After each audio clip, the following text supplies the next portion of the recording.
तुमच्या पक्षामध्ये असलेल्या तुमच्या पक्षात एकेकाळी असणारे संजय दिना पाटील जे माजी खासदार राहिलेले आहेत आता विद्यमान खासदार आहेत त्यांची पत्रकारांना शिवीगाळ केलेली आहे, जीवे मारण्याची पत्रकारांना धमकी दिलेली आहे। खरं तर संजय राऊत विरुद्ध संजय दिना पाटील असा वाद होता, त्याच्यामध्ये पत्रकारांना संजय दिना पाटलांनी आणलं नाही। एक्झॅक्टली काय झालं आहे हे मला माहीत नाही। आज सकाळी झालेलं आहे। मी एकंदर प्रकार काय झाला हे न बोलता प्रतिक्रिया देणे योग्य नाही, पण कधीही पत्रकारांशी बोलताना त्यांना अदब राखून त्यांचा समजूत घालणं आवश्यक आहे।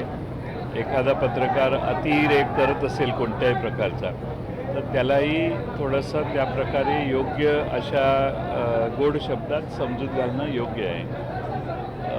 चुकीचे शब्द शिव्यांचा वापर हा मात्र निषेधार्ह आहे। विधान परिषद सभापतींनी आज दुसऱ्यांदा मंत्र्यांना फटकारलेलं आहे। काल सुद्धा मंत्री अनुपस्थित होते, विषय सुरू होता असं होतं। आज मंत्र्यांनी पणन विभाग आणि नगरविकास विभाग एकमेकांवरती जबाबदारी ढकलत असल्याचं अक्षरशः पाहायला मिळालं। असा प्रकार हा वारंवार घडताना पाहायला मिळतो।